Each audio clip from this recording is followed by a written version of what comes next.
Hey, what's going on, guys? It's your boy, the G Flash, and I'm back for some more update videos for Fire Emblem Heroes. So today we got the data mine for the upcoming banner, and we got some weapon refines and other stuff to talk about.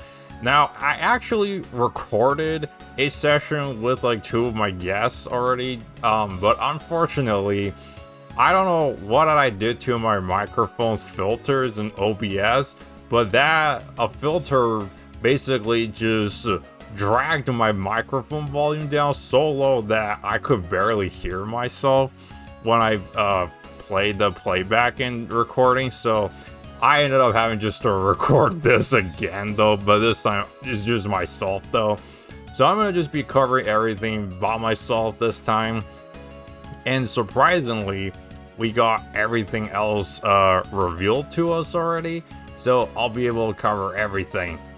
And there's one thing I did make a mistake in my original video, so I can clarify when we get there though. But anyway, let's get on with the weapon refines. And shout out to the homie Phoenix Master 1 for compiling all of this though. So let's start with Storm Sea Glindy with legendary Erica, and oh boy, she's really got something here. So it grants +3 attack if unit initiates combat or is not adjacent to an ally, grants all stats +4 and special cooldown charge +1 per attack. And then at start of combat, if unit's HP is above 25%, grants all stats +4 again, and then gets a speed-based damage reduction. Dang, that's pretty cool. So she's +8 to all stats when everything is triggered, gets special ramping per attack, and then dodge pretty much. Yo, that's actually pretty sick. And you combine that with her new remix B-Slaw, Lunar Brights with Canto, no follow-up, and true damage based on foe's defense. This is pretty legit, I gotta say.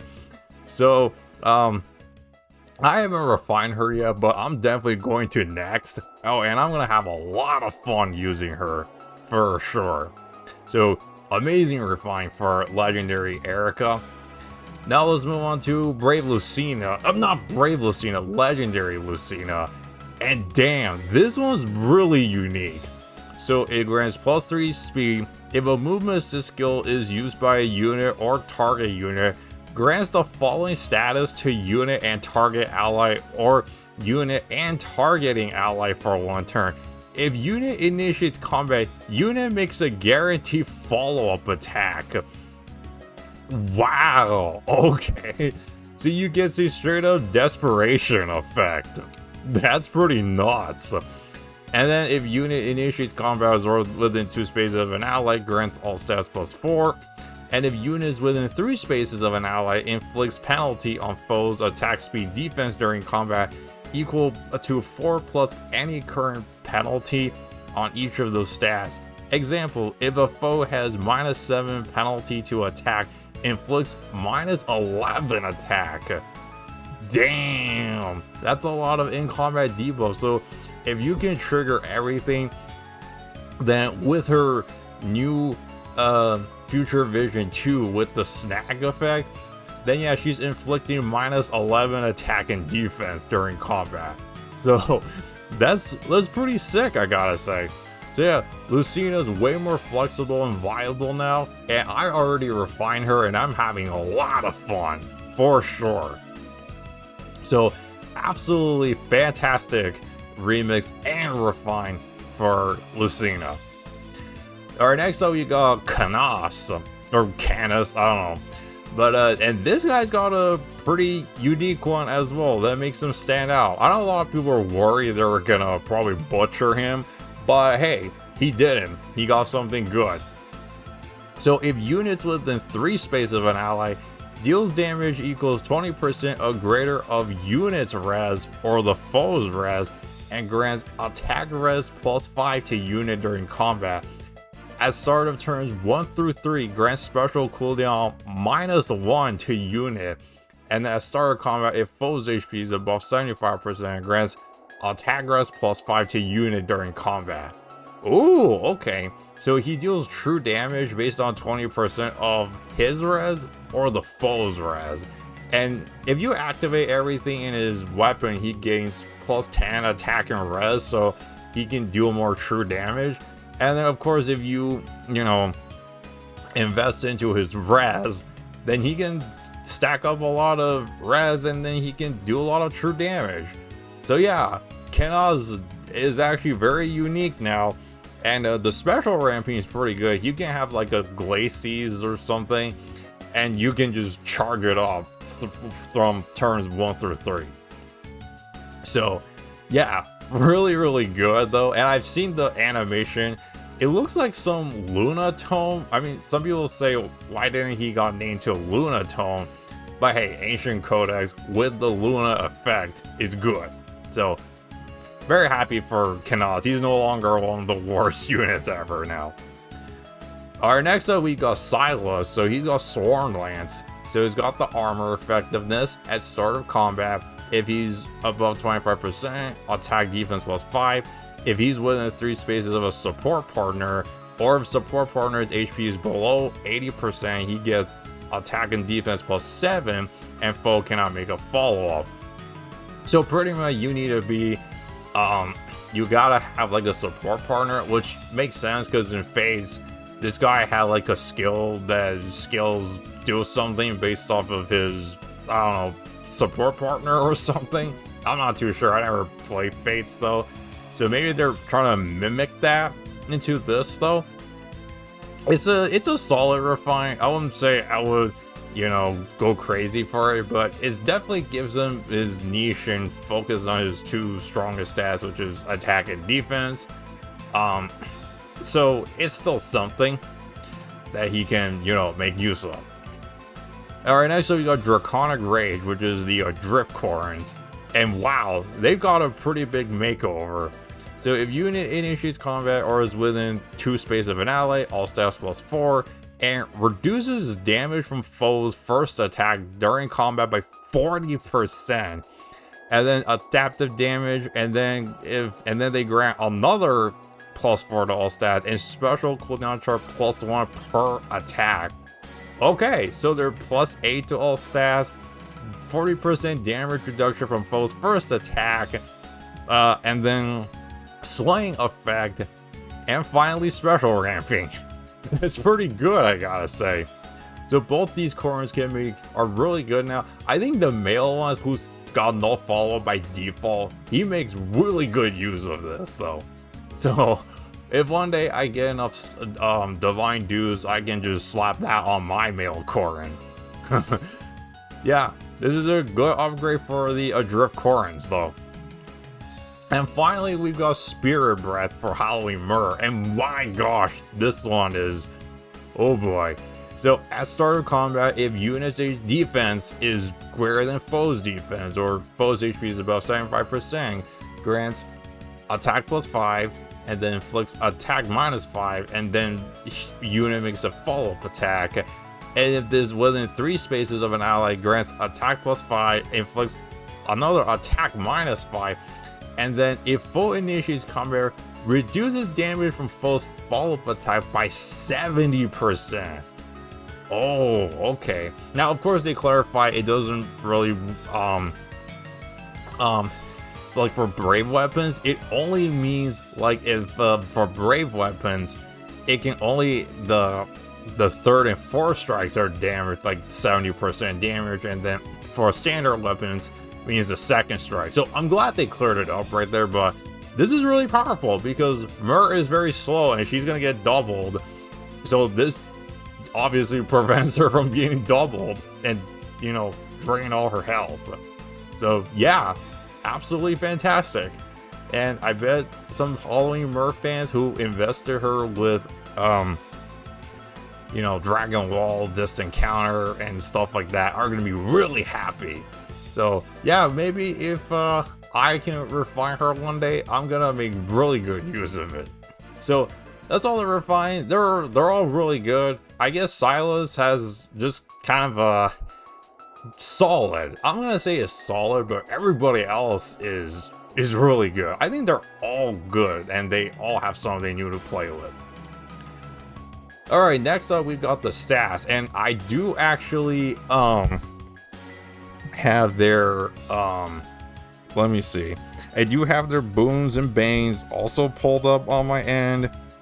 I need to find it real quick.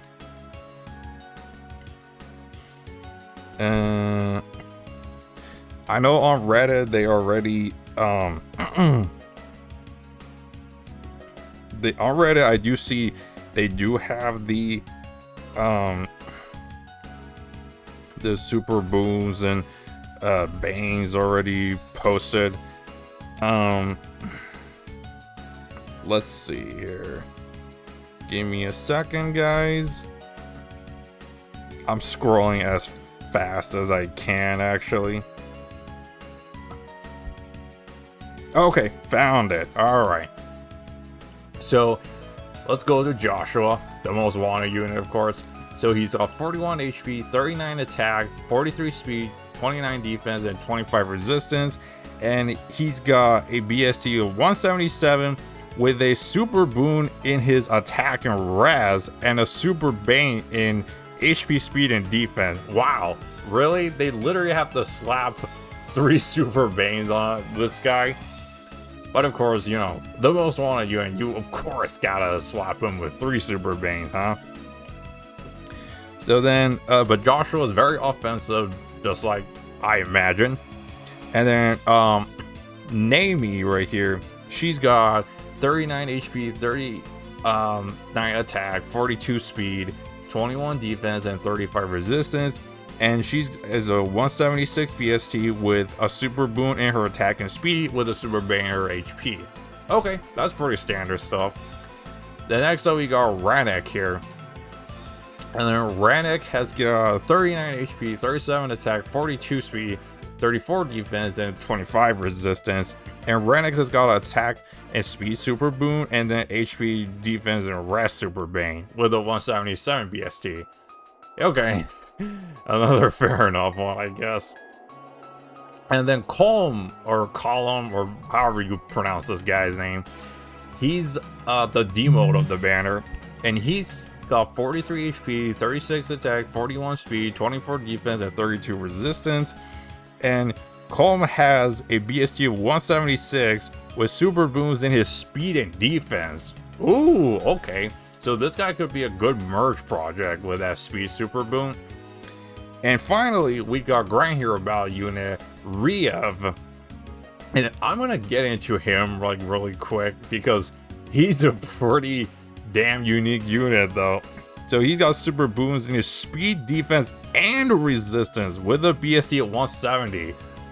Damn, 3 super boons. They gave this man 3 super boons. Wow. Okay. So yeah, and he's got 43 HP, 39 attack, 25 speed, 23 defense, and then 40 res. So your typical slow, hard-hitting mage with high resistance though. But this guy's actually got a niche. So, and we're gonna look at it right now. Of course, it's in this page, but let's go through the skill inheritance. So attack speed 2, of course. I had a feeling that was gonna be 4-star. And res link is 5-star. I mean, Orochi has that already. Okay, here it is right here. Argent Aura. So he's got the slaying effect. At start of turn, inflicts all stats -5 and stall on foes on the enemy team with lowest speed and any foes within 2 spaces of those foes. And then at start of combat, if foes HP is above 75%, grants attack rest +6 during combat. Dude, you got a stall on another weapon. Wow. Okay, so this guy's the perfect legendary Sigurd counter, or the Dimitri counter as well. Yo, this is pretty legit, I gotta say. So yeah, Riev, you better put him on your 8th race to stop these legendary Sigurds or anybody from, you know, gaining the movement though. And legendary Sigurd has low speed, so hey, there you go. You've got a fantastic counter. So just make him you know, put him with Swordbreaker or something like that. And yeah, you can pretty much just kill him, pretty much. So, good. I'm glad they made him pretty unique, though. And then, as if that wasn't enough, he's got Attack Res Ideal 3. So, hey, we got another Ideal skill. Of course, it's 5-star, but, you know, who cares? We got an Ideal skill. That's amazing. And then Savage Blow, of course, and then Glacy. So, yeah, this is a really good free-to-play unit that I guess people are gonna invest in. Also, this guy's art looks pretty sick, though. I don't have it, though, but I've seen it already, and it looks pretty badass. I pulled that up already. And the final thing I want to say is the Hall of Forms. Now, originally, there on the first video when I recorded, I actually said we know who the Hall of Forms units for 3 houses is. It was all the summer units with Sylvain, Ingrid, Dorothea, and Lawrence. But then someone on Reddit actually confirmed that was false. So that selection of units was actually untrue. And I guess the mods actually, you know, clarified that. So technically, we actually don't know who the Hall of Forms units are. And, you know, that's good, because having all summer units like that is probably not the best idea. I know a lot of people might want like Winter Sothis or Nemesis or who else like from 3 houses? I don't know, maybe one of the winter units like Hilda or Bernadetta, you know, all these though. These are more popular units than the summer units. Yeah, Summer Sylvain could still be on there because, you know, you gotta have a hot guy with these really awesome abs, you know. Because that's what the ladies want. A handsome guy with abs, make him look stronger, huh? So we'll have to wait and see later on of who they are. But for now, I think what we got here is just fantastic, though. So yeah, that's my coverage of the update here. So hope you guys enjoyed, and I will still do a summoning video on the Joshua banner. So let me know down in the comments below, what did you think of this update? Did you like the refines, especially Lucina and Erica? Did you like all the units here? Are you gonna get any of them now? And what do you think about this guy right here, Rhea? Whatever it is, drop them down below. And if you like what I do, please like, share, and subscribe if you want to see me do more of these discussions and summoning videos. And with that being said, I will see you all in my summoning videos. So thank you so much for watching, and it's your boy, the G Flash, signing out.